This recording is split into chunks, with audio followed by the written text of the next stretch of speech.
Cherlapalli railway terminal ను అధికారులు corporator తో పూర్తిగా తిరిగి కార్పొరేటర్ కి టెర్మినల్ గురించి వివరించడం జరిగింది.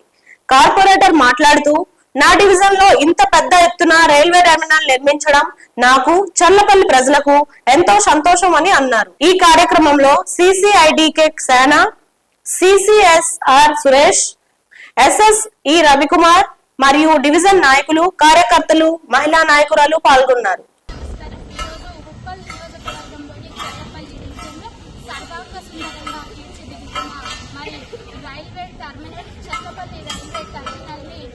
చూడడానికి మరి పనులు ఎంతవరకు వచ్చినాయో విజిట్ చేయడానికి మేము మా స్థానిక నాయకులతోటి, మా మహిళా నాయకులతోటి, అదేవిధంగా అధికారులతోటి ఇక్కడికి రావడం జరిగింది. సిసిఎస్ గారు మరి రవికుమార్ గారు, అదేవిధంగా సిఐ గారు మరి సిన్హా గారు, మరి సార్ సురేష్ కుమార్ గారు, వీళ్ళందరి సహకారంతో ఈరోజు చర్లపల్లి డివిజన్లో నిర్మిస్తున్న ఈ రైల్వే టెర్మినల్ మరి పూర్తిగా కూడా విజిట్ చేస్తాం. ప్రతి ఒక్క అంగుళం ఇంచి కూడా సార్ దగ్గర నుండి చూపించడం జరిగింది. 440 కోట్లతోటి మరి సికింద్రాబాద్ తర్వాత చర్లపల్లి డివిజన్లో ఇంత పెద్ద టెర్మినల్ పూర్తిగా కూడా సెంట్రల్ ఏసీ తోటి మరి 9 ప్లాట్ఫామ్లతోటి మరి ఎస్కలేటర్లతోటి లిఫ్టులతోటి మరి లోపల చూసినట్లయితే మరి తెలంగాణ సంస్కృతి సాంప్రదాయాలు ఉట్టిపడేటట్టు మరి నిర్మాణం అవుతున్న ఇక్కడికి రావడం చాలా ఆనందంగా ఉంది.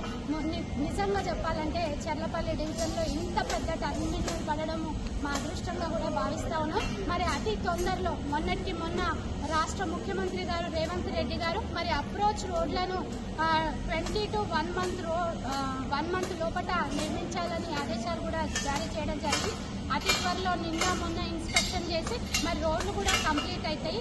ఇక్కడ మహాలక్ష్మి కాలనీ అయితేనేముంది, ఈసీ నగర్ అయితేనేముంది, అదేవిధంగా భరత్ నగర్ అయితేనేముంది, మరి ఇక్కడ నుంచి పోతే ఇండస్ట్రియల్ అయితేనేముంది, పూర్తి సౌకర్యాలతోటి మరి ఎల్ఈడి లైట్లతోటి, సీసీ కెమెరాలతోటి పూర్తి సర్వాంగ సుందరంగా తీర్చిదిద్దుతున్న ఈ చర్లపల్లి రైల్వే టెర్మినల్ చాలా ఆనందం అనిపిస్తుంది. మరి ఇక్కడికి వచ్చినాక ఈ కట్టడం ఇవన్నీ చూస్తూ ఉంటే మరి మేము చర్లపల్లిలో ఉన్నామా లేకపోతే ఒక ఎయిర్పోర్ట్లో ఉన్నామా అనేది కూడా అందరూ కూడా తెలియజేస్తూ ఉన్నారు. చాలా ఆనందం అనిపిస్తుంది. అదేవిధంగా ప్రతి ఒక్కరు కూడా మరి గత 2019 సంవత్సరం నుంచి పనులు స్టార్ట్ అయినాయి. ఇప్పుడు 2024 మరి పూర్తిగా కూడా కంప్లీట్ అయి చివరి దశకు చేరుకుంది.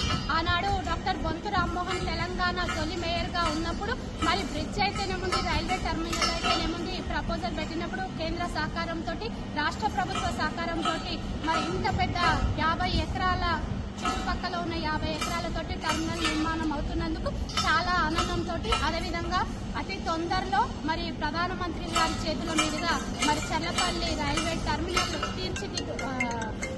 తయారు కాబోతుంది, ప్రారంభం కాబోతుందని తెలియజేస్తూ మరొక్కసారి ఇక్కడికి విచ్చేసిన నాయకులకు, అదేవిధంగా అధికారులకి, దగ్గర నుంచి పర్యవేక్షిస్తున్న అధికారులకి శుభాకాంక్షలు తెలియజేస్తాం. మరిన్ని అప్డేట్స్ కోసం మా ఛానల్ని సబ్స్క్రైబ్ చేయండి.